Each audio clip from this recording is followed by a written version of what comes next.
A charge of intentionally causing serious injury is a very serious charge to face, and the consequences if you're found guilty are really significant.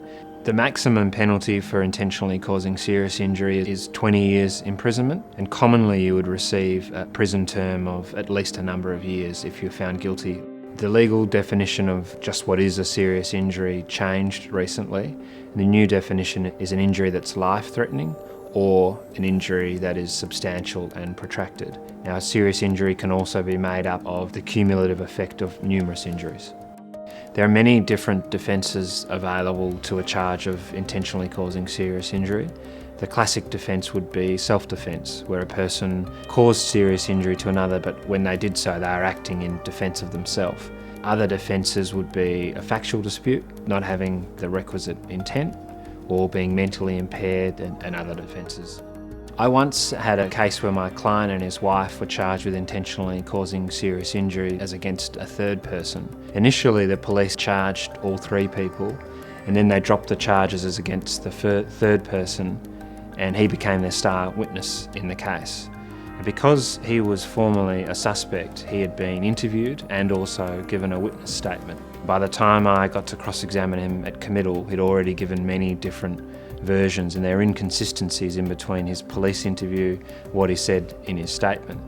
The best example of that is that the witness claimed that in the course of this fight he'd been hit with a pistol. So at committal I asked him questions about how that felt, that he was familiar with the feeling and he felt the weight of the metal smashing into his skull, and it was a sensation that he'd never forget.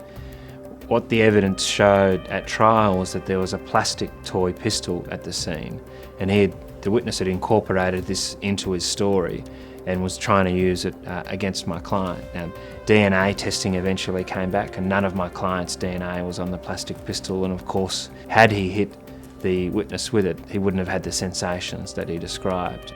We were able to use that, many other inconsistencies, to put forward my client's side of the story, which was that he and his wife had been attacked by this person who came out of his apartment with a dog and an iron bar, and in fact had caused serious injuries to my client himself.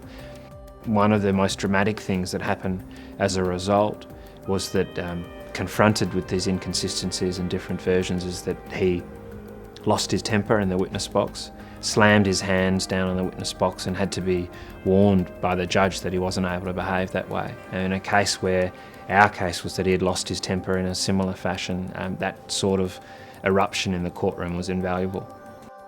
We've been running trials in cases of intentionally causing serious injury for many, many years. And there's a team of lawyers here who work on cases like that to put your best case forward.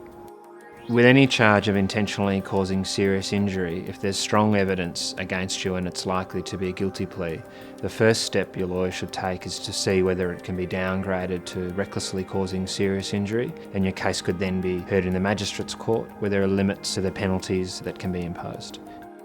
If you've been charged with intentionally caused serious injury, the first step is to talk to a lawyer to discuss the options that you have, and you should give us a call to see how we can help you.